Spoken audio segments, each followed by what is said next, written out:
Ladies and gentlemen, she is every Islamophobe's worst nightmare. Sister Linda Sarsour.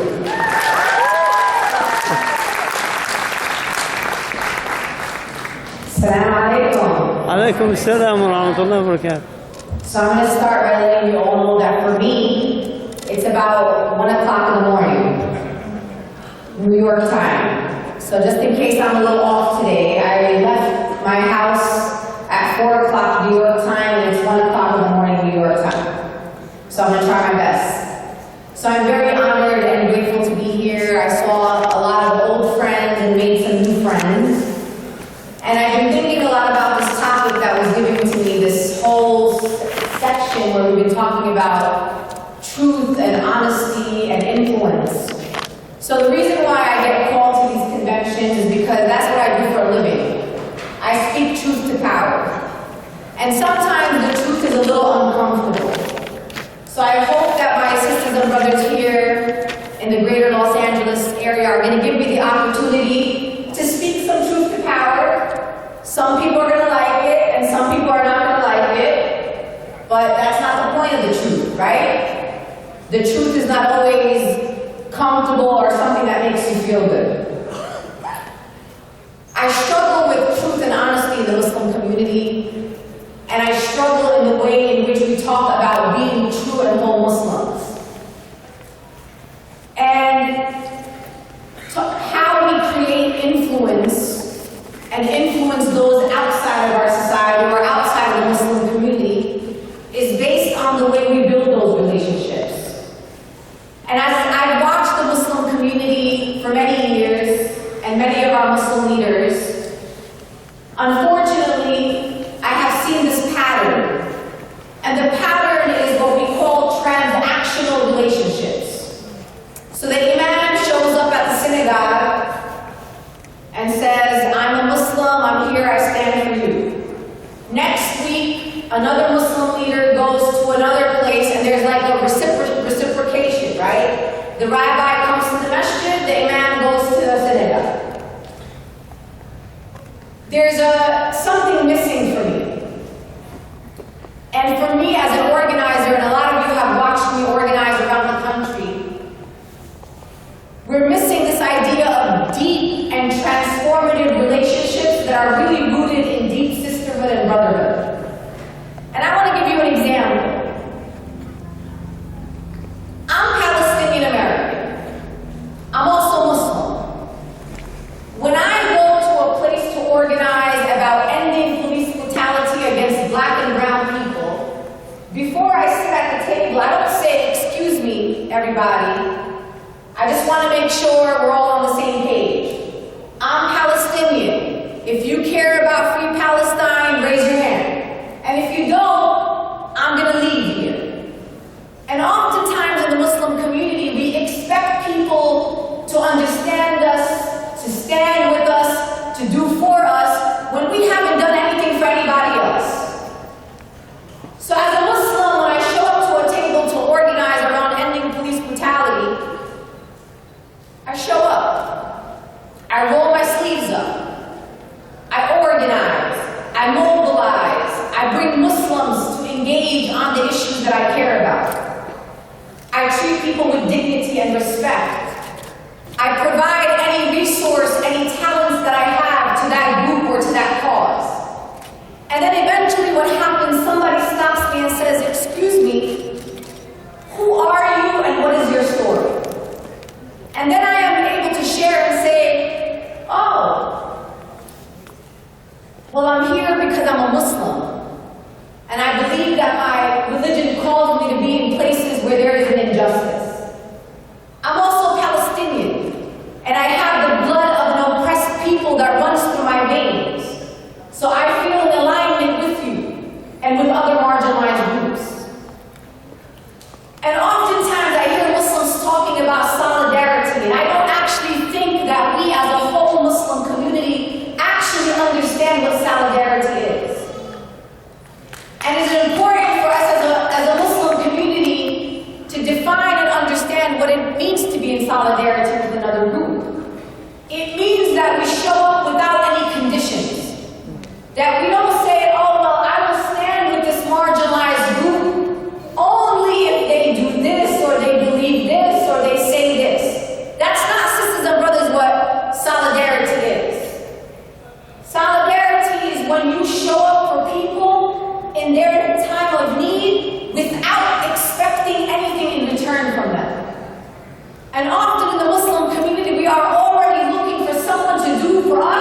when we still have not yet done for others. There's a woman who passed away last year. She was a poet, and many of you may have studied her. Her name is Maya Angelou. And Maya Angelou says, people will not remember what you said or even what you did. People will remember how you made them feel. And when I think about the words of Maya Angelou, I actually think about our deed. Because what's interesting about how we operate in the Muslim community is we think that we are going to do da'wah by standing on a street corner and passing somebody a piece of paper that says, this is what we believe as Muslims. How many times have you been at the mall or walking in a public space and Christians are standing on the street corner and they pass you a pamphlet that says, Jesus loves you? I say to them, I love Jesus too. And out of respect, I take the piece of paper, I fold it up, and I put it in my bag. And I probably never ever read it. But out of respect for them, I take the piece of paper. Sisters and brothers, there has been no one who has ever been moved to convert to a religion or to respect a group of people from a particular faith based on something that they read on a pamphlet.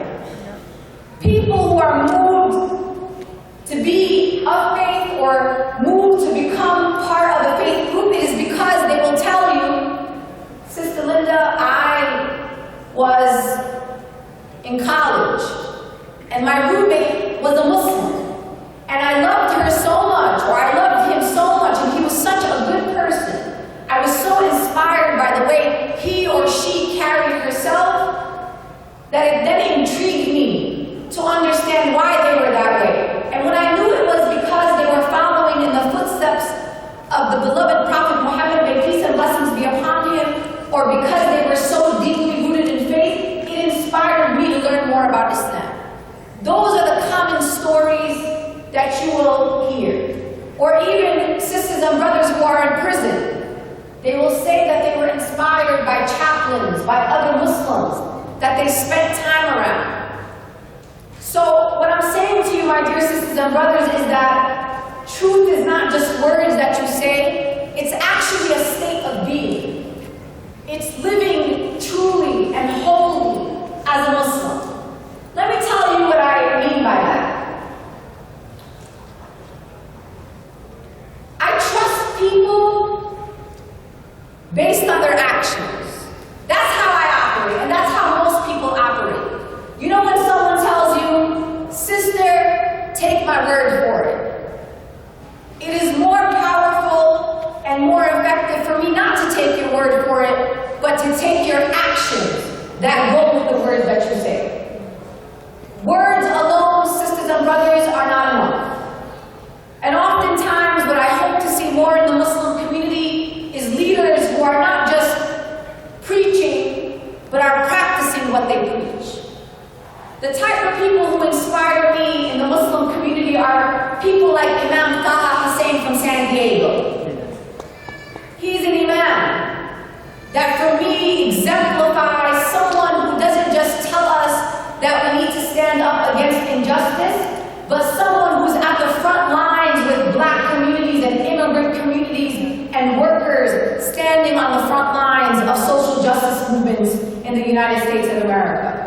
I'm also inspired by people like Imam Omar Suleiman, a young Palestinian-American homegrown imam from Texas, who not only talks about anti-racism and what it means to be a Muslim, but he's on the front line with clergy in Texas standing up against police brutality and holding law enforcement accountable.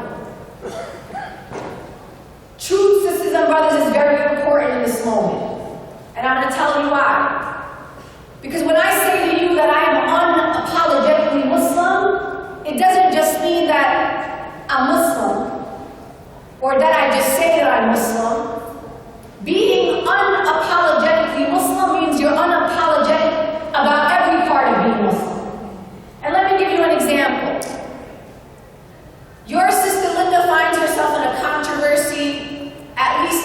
3 weeks.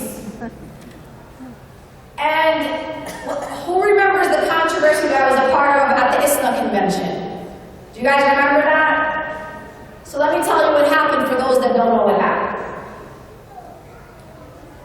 So I went to ISNA this year, and I was speaking, I was the keynote speaker at the luncheon. And this is a luncheon with community leaders from across the country. There were probably about 300 to 400 people that were there. They were all Muslims. And I shared a story. I shared a story that I have shared maybe 150 times before. I said that one time or one day there was a man who asked our beloved Prophet Muhammad, may peace and blessings be upon him, what is the best form of jihad or struggle? And I said that our beloved Prophet Muhammad, may peace and blessings be upon him, responded to him and said that the best form of jihad or struggle is a word of truth to a tyrannical ruler. Who knows that hadith? You've probably heard it many times before. So what happens, sisters and brothers, is that I already knew that I was being recorded. I already knew that I was on Facebook Live. And even within that keynote speech, I made it very clear that I was translating the word jihad to struggle.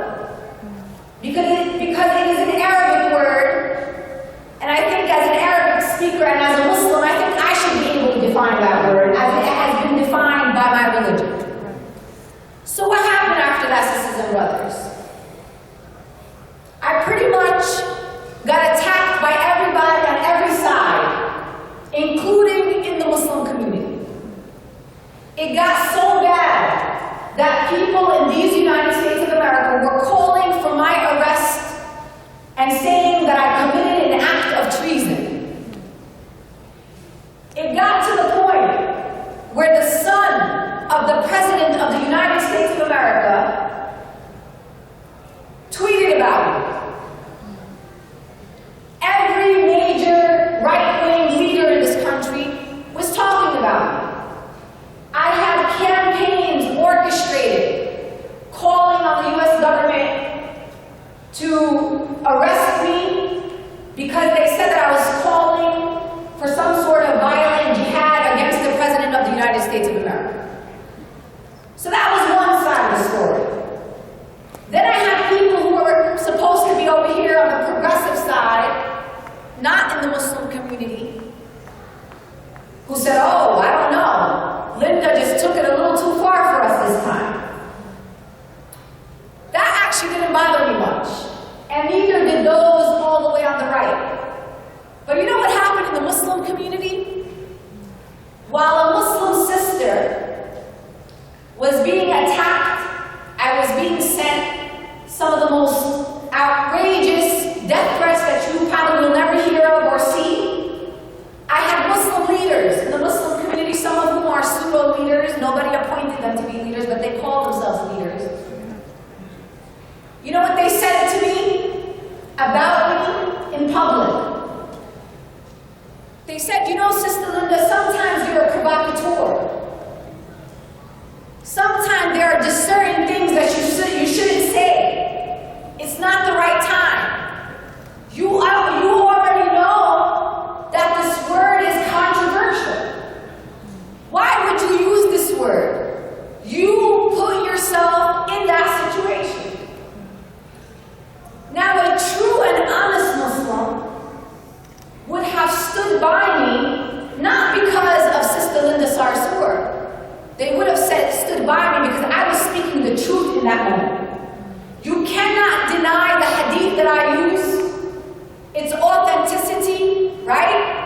And when you did deny it, when you called it controversial, you basically denied me my right to be a whole and true Muslim in these United States of America. So, the reason why I share that story with you, sisters and brothers, is that we have no time in this country to act less Muslim.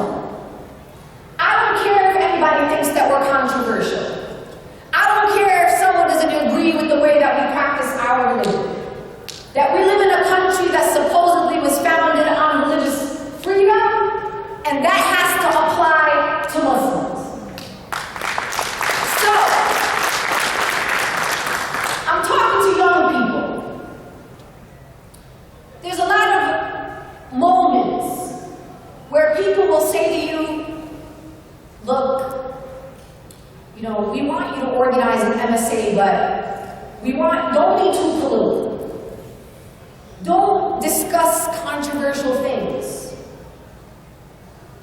And I want you to listen to me very carefully. I need you to discuss anything that you want to discuss. I need you never to shy away from speaking about the hard issues that we all need to address in the Muslim community. I also encourage you never to be ashamed of who you are, where you came from, or anything about our religion, because we have nothing to be ashamed of. In fact, we have everything to be proud of.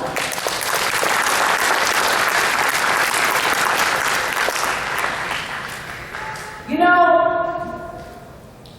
a lot of people send me messages online, and I love them. People will say, Sister Linda, are you okay? Are you doing all right? How's your family? You know when somebody sends me that message, you know what I think to myself? I say, oh my God, they must have seen something that I didn't see. And the headlines are every day. The lies are every day. The slander against me and my character are every day. And people always ask me, how does that make me feel? And I say to people all the time, I know the truth. So if I know the truth, why would I let lies and defamation and slander impact me in the way that I organize or in the way I choose to be? And where do I get my inspiration? Our beloved Prophet Muhammad, may peace and blessings be upon him, let's take it back. They called him a liar. They called him a magician. Right? People mocked him. He had garbage thrown at him. People tried to physically assault him. They defamed his character. What did our beloved Prophet Muhammad sallallahu alaihi wasallam, what did he do? He stayed the course. He stayed looking forward. He knew the truth, and he knew that Islam was the truth. So he continued to forge a path forward. And then what happened? Millions of people all over the world joined our beautiful religion, Islam. Someone else, I'm going to use another example of a more contemporary leader in U.S. history. We're often taught about Dr. Martin Luther King, right? Sometimes I wonder if we all actually understand who Dr. Martin Luther King was. And I feel that we don't all have the same understanding.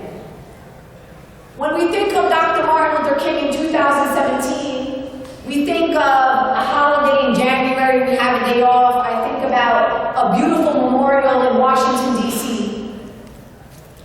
And everybody quotes Dr. Martin Luther King, right? Even those who are Islamophobes and racist, even they too quote Dr. Martin Luther King. And I just want to remind you quickly something about Dr. Martin Luther King that I hope gives you some inspiration. Dr. Martin Luther King wasn't the man that they told you he was. He wasn't a man that was bringing white people and black people together, right? That wasn't his actual mission. His mission was to uplift black people in America and for them to be treated with the same dignity and respect as white people. And that was his mission. But throughout the civil rights movement, only 64%, in fact 64% of Americans disagreed with Dr. Martin Luther King. They called him a communist. They blacklisted the organizations that he organized with. He was a victim of police brutality. He wrote you letters from the Birmingham jail.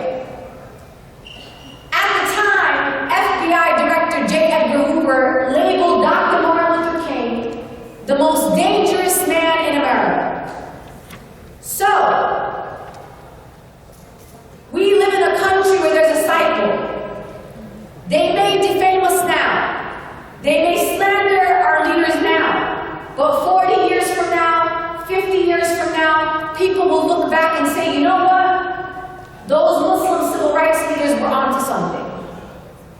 40 years from now, people will be walking down Colin Kaepernick Boulevard, and they will remember that he was an important man that taught our country to look at itself in the mirror and understand how racism impacts us. And I'll end by saying this. Sisters and brothers, if we do not choose in this moment to be true and whole Muslims, and to be unapologetically Muslim, and defend our right to be Muslim in this country, and to not allow anybody to define what our true Islam is, it is your responsibility to 7 generations that come from now. We cannot live in a moment where 60, 70 years from now, there will be no mass greater LA convention. Those beautiful multi-million-dollar masajid will be empty.